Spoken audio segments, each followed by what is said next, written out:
Get knocked, Sparta! No hug needed!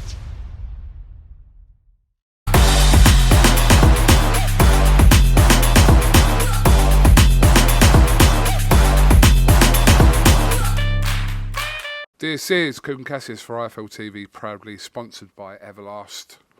It's been a while, always is. We're joined by Prince Patel. AKA the guru of girth, the messiah of mass, and the leader of length. Glad you got that one in. First of all, how are you? Look, let's just skip the unwanted, unnecessary pleasantries that nobody really cares about, and let's talk about stuff that people do want to care about, that they do care about. For example, an all-British domestic world title fight between Prince Patel and Sonny Edwards. I feel that makes sense. I don't believe there's been any lower weight all-domestic world title fight that would be bigger than that. I'm talking below bantam and under. It makes sense, but he'd prefer to go fight in Dubai in empty tennis courts where you can only hear the corners giving out advice. Funny story actually is, I actually had more people come live in the event to watch me win a Commonwealth title in Ghana than he gets defending world titles in Dubai. So I just think to myself, like, he needs a better opposition to fight. And there's no bigger fight than a British domestic world title fight. And the thing is as well with Sonny is, if you look at the opponents he can fight, he's actually avoided his actual mandatory. Ricardo Sandoval knocked out Jay Harris live on IFL on an MTK show and in an IBF final eliminator. He's like conveniently just avoiding him, not even speaking about him. But that's your mandatory. That fight needs to happen. But there's obviously a reason why that hasn't happened. And I've been told in the sport and in the world in general itself that it's not what you know or who you know, it's who you blow. So to me, maybe Sonny has been getting down on his knees, but actually he don't actually have to get down on his knees because he's about 5 foot tall anyway. And he's probably doing something that he really shouldn't be doing, but is doing. But he's going to Dubai and he's fighting Mohammed Wasim. What was that fight? The matchup of who's got worse teeth between him and him. Like, no one really cares about that fight. What they do care about is a me against him fight, me against Sonny fight. That's the biggest fight he can have out there. But Sonny doesn't sell. That's the reason why I believe he got dropped by Frank Warren, who releases a world champion. He just won a world title and he was released and he was looking for a promoter and all this at the time. But you got someone like Josh Warrington who will straight away go from Warren to Hearn, back to Warren, back to Hearn, because people are interested in someone like him because he sells. No one's interested in Sonny. He doesn't sell. He's got a boring style. He's very negative. And also, why does he sound like he's a 15-year-old northern roadman? He's from Beddington Lane, Croydon. He used to sound and look like Dobby the Elf. Now, he sounds like a ghetto 14, 15-year-old from up north. I heard what actually happened was, because I heard basically, because if you Google this is not me just saying this, if severe trauma to the head can change people's accents. I heard of a good source that 2 13-year-old Indian Tamil boys slapped him and then his accent changed. That's what I heard, KUGAN. Marcus Williams, 6'6" light heavyweight, told me that. You can ask him and he'll verify it for you guys. But that's what I've been told. I just want to fight the guy. I'm trying to help him out. I don't like the fact that he's British and a world champion and nobody's turning up to watch him fight. That's not good. What do you think about that, KUGAN? Well, I'm going to go back to my original question that I asked you. How are you, Prince? I'm okay, but I just want to help people. I'm trying to help a world champion have a good dance partner. He said on Twitter, on like a 3-hour-long live thingy where you talk and I spoke to him, he spoke to me. He said if he couldn't unify against Nakatani or Martinez or someone like that, he would fight me. I never got contacted. No one contacted me. Next minute he's fighting Mohammed Wasim. Maybe they tried confusing it, thinking, oh, he's Asian, people might think he's Prince. No, he's ugly, I'm sexy. You can't confuse the two. He can't fight, I can fight. Okay, so the attention is on at the moment. Obviously, you've been talking. I haven't even said anything yet for 4 minutes and 40 seconds about IBF world champion Sonny Edwards. So, explain to me why you believe that you warrant the fight, or a fight, should we say, with Sonny Edwards ahead of the fights that he's chasing, etc. Martinez, these guys. Okay. Well, let's look at his 2 defences that he did have. He fought Jason Mahoma, who's only beat 2 guys with a winning record. All his fights were in the Philippines, and the only 2 guys he beat with a winning record were from Thailand. So to me, it's a bit padded, and he's just got an opportunity because he's looked for one of the weaker opponents in the thingy. Another one is Mohamed Wassim. Mohamed Wassim is supposed to be mandatory to fight for the WBA world title. Yeah. Why is he fighting for the IBF world title? Because they know Wassim's probably desperate to take a fight against someone for a world title. Him and Sonny happened. I think they got similar management teams that got made. But doesn't Sonny want to have the bigger fight? The bigger fight compared to them 2 would be me. Can you name me a domestic world title fight that's happened before, KUGAN, that would be bigger than me and Sonny? You can't even name a domestic world title fight in the lower weights. In the lower weights? In the lower weights, yeah. In the lower weights, below bantamweight, bantam and under, you can't... I'm trying to change, like, the face of boxing there. I'm a big advocate for female boxing to start with, by the way, yeah? And it's transcended where there's loads more females in the sport. Obviously, I'm helping that because when these females are looking at me and they're seeing perfection, it's motivating them to want to take up boxing and be like me, basically.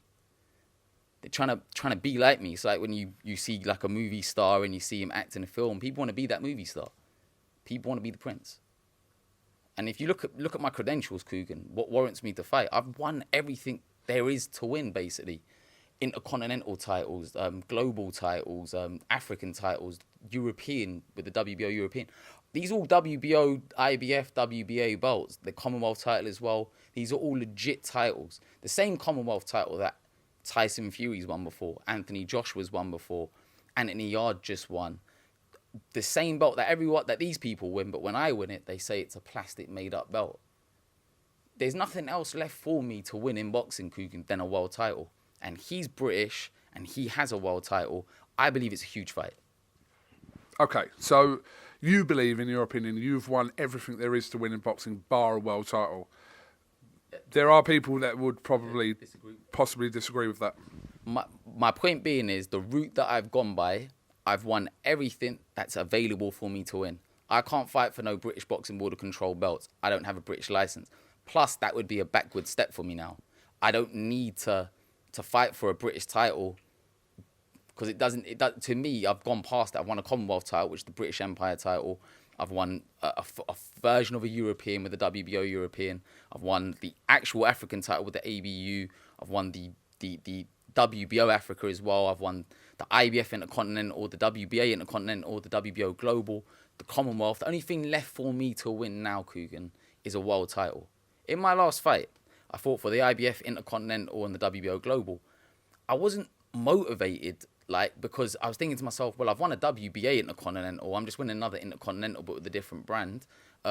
It's not on the big stage. It was still in Ghana again, and I've already won. I was defending my global. What I want now is a world title. That's what's gonna motivate me, pump me to do it. And there's no bigger world title fight than a domestic one.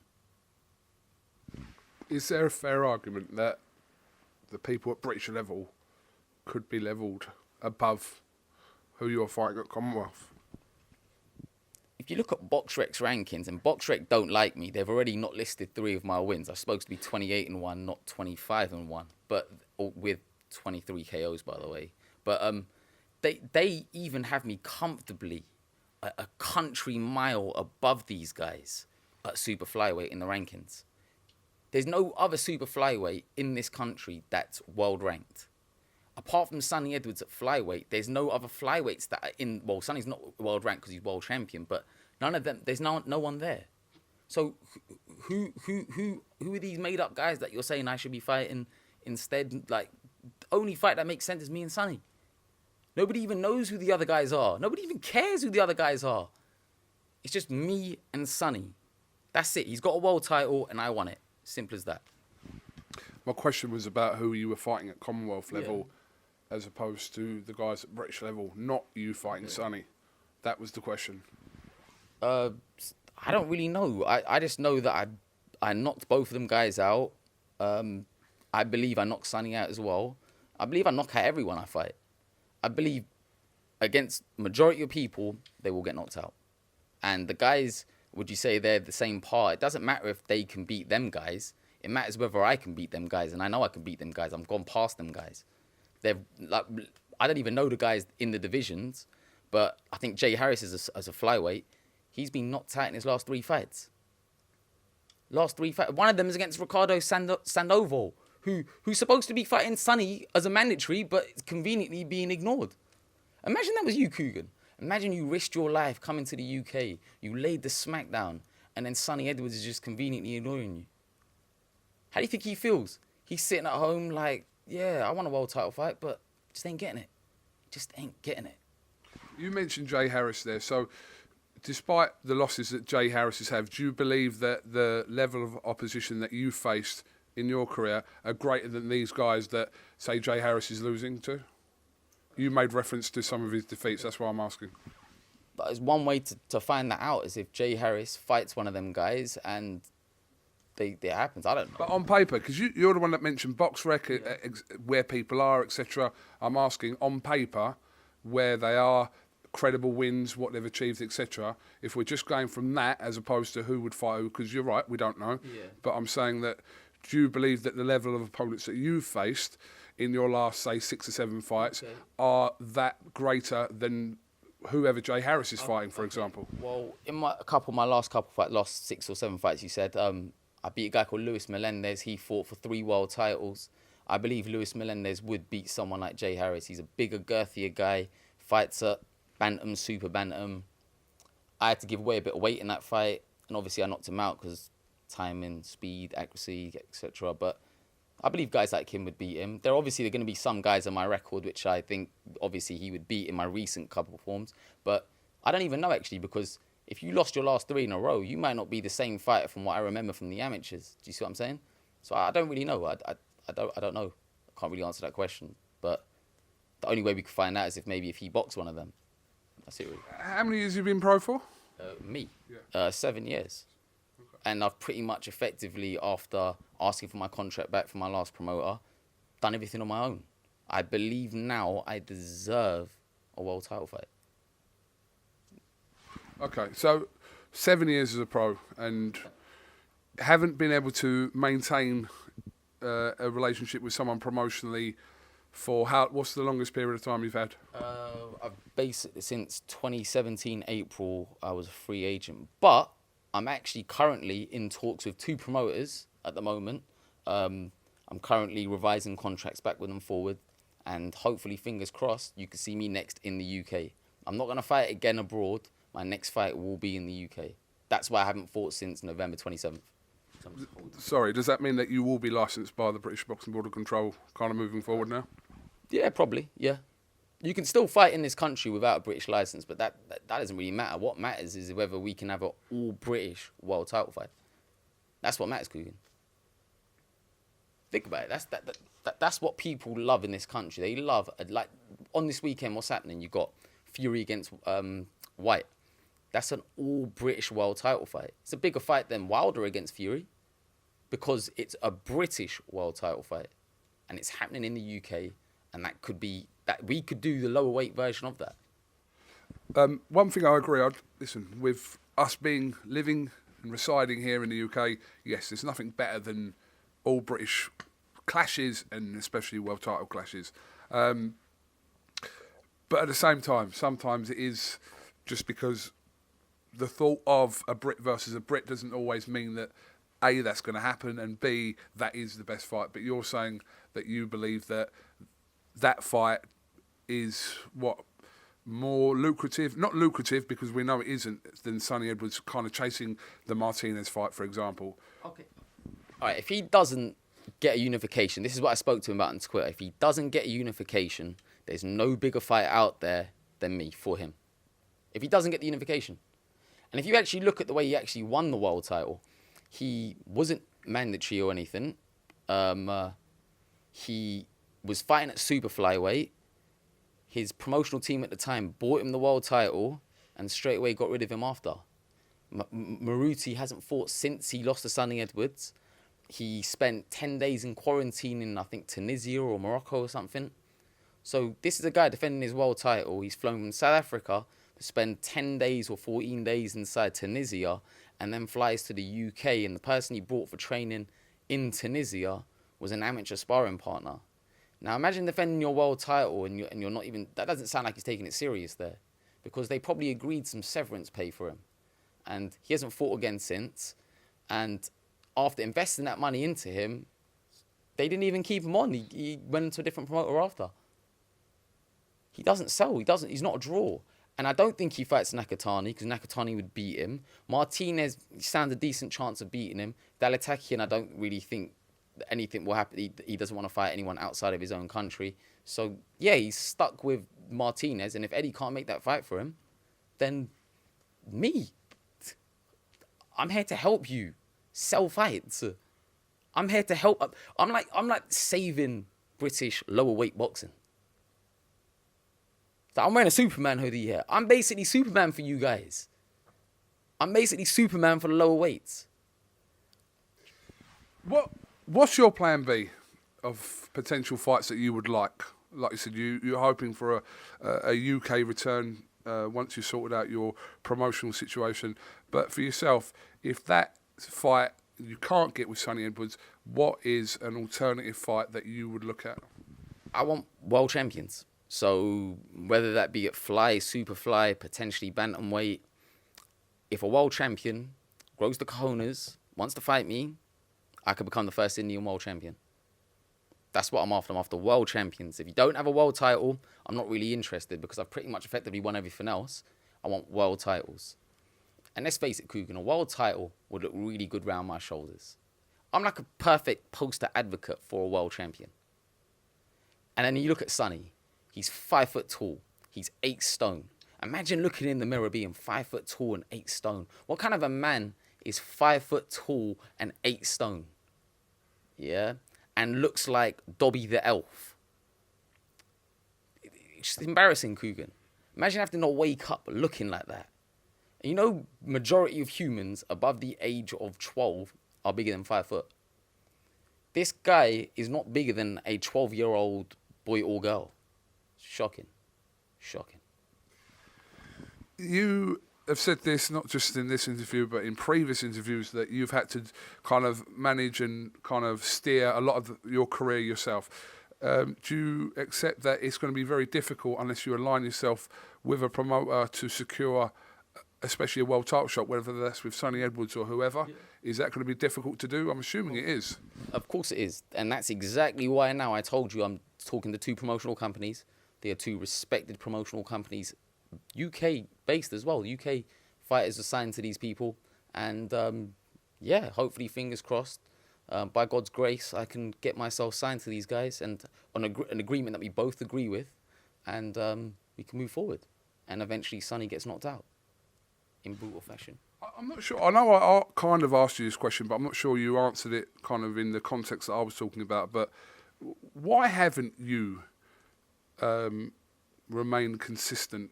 Or why hasn't anyone come out and gone, here's a contract, and that kind of been kept consistent? We know you had a stint with Haymaker back in the day, and you've been kind of aligned with other promoters around Europe, etc. But why hasn't anyone got hold of you and kept you and kind of realised your potential? See, you're talking about potential there, KUGAN, because you see it yourself. You see a very attractive male. Obviously, you're a straight man, but you can still see an attractive male. I was more talking about boxing terms, but anyway, yeah.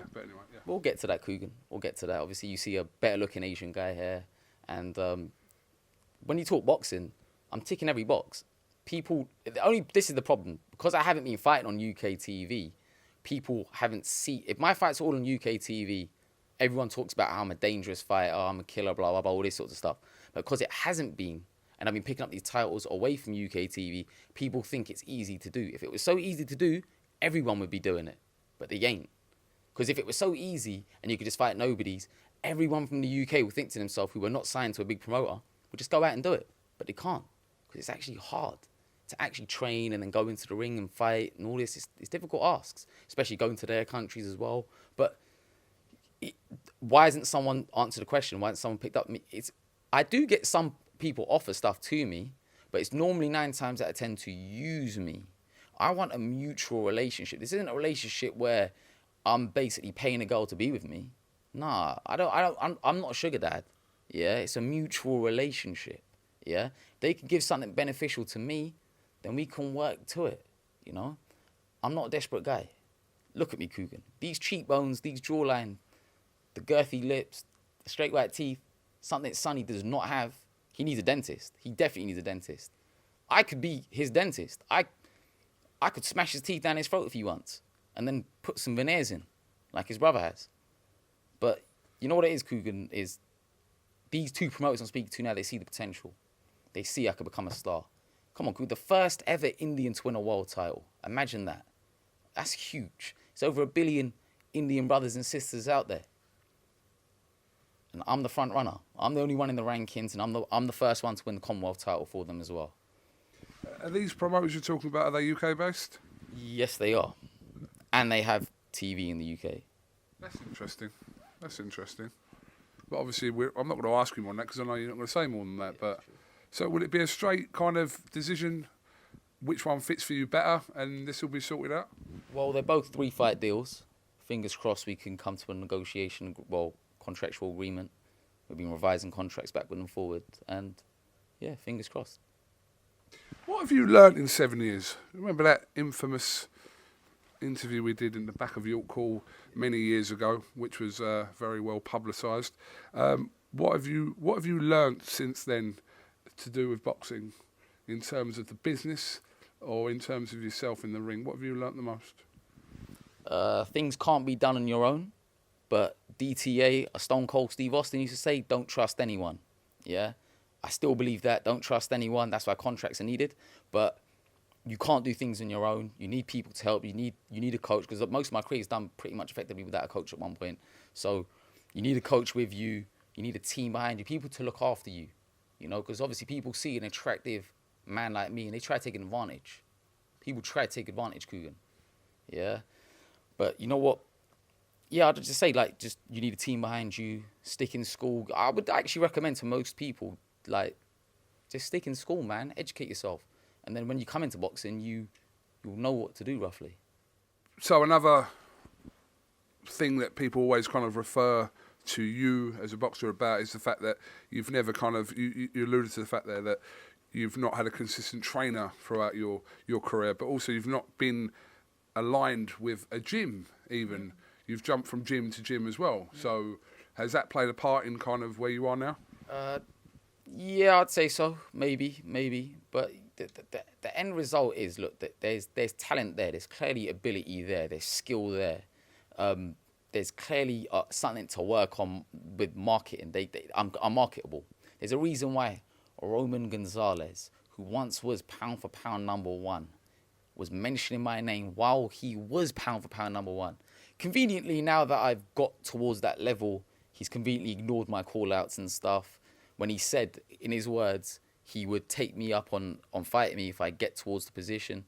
So obviously, I'm a man of my word. If I say I'm going to fight someone, I would do it. But obviously, Roman, he doesn't see me as a big... But to be honest, actually, when he thought he was supposed to fight Estrada, that fight got cancelled because I think Estrada got COVID and he fought Martinez instead. Obviously, Martinez is a big fight, but Martinez is a flyweight coming up, the super flyweight.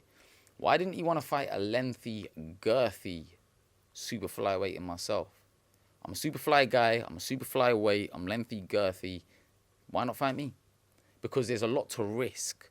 If he gets knocked out by Prince Patel, Prince Patel's whole career changes, and so does Roman. Roman has to think of a retirement home, whilst I'm looking to just bust hard. Okay. Well, what we should do is not leave it so long between interviews. I think the last one I did was probably a year ago or so, so should keep us updated. Obviously, we couldn't get together over Christmas, but yeah, we're here now. So keep us updated on your situation regarding promotional whatever, and yeah, upcoming fights. Have you got anything else you'd like to add before you finish?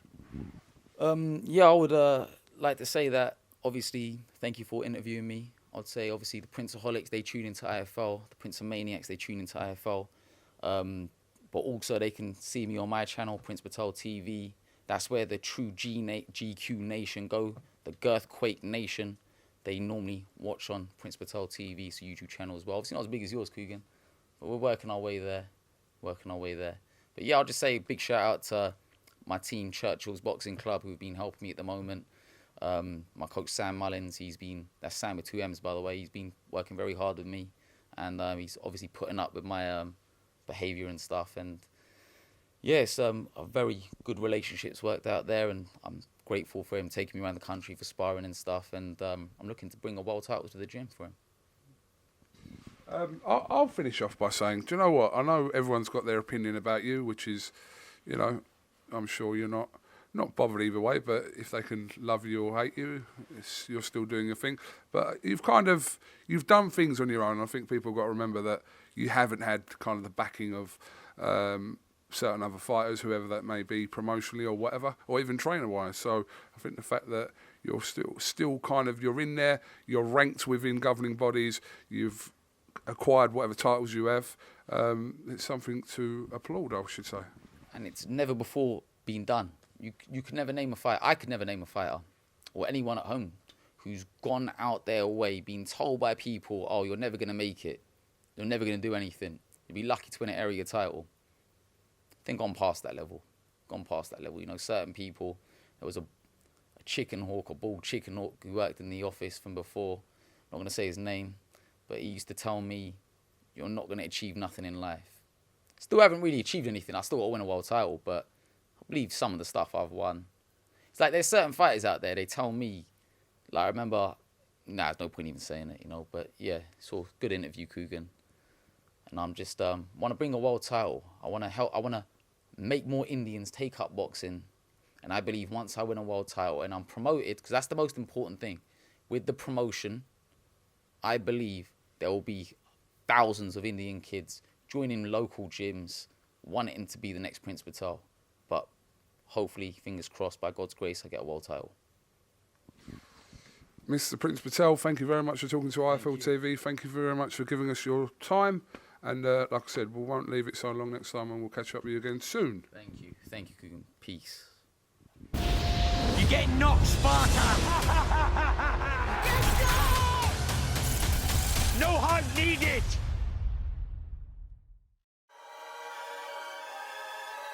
Welcome, Team Everlast, to the Team Everlast Fitness app.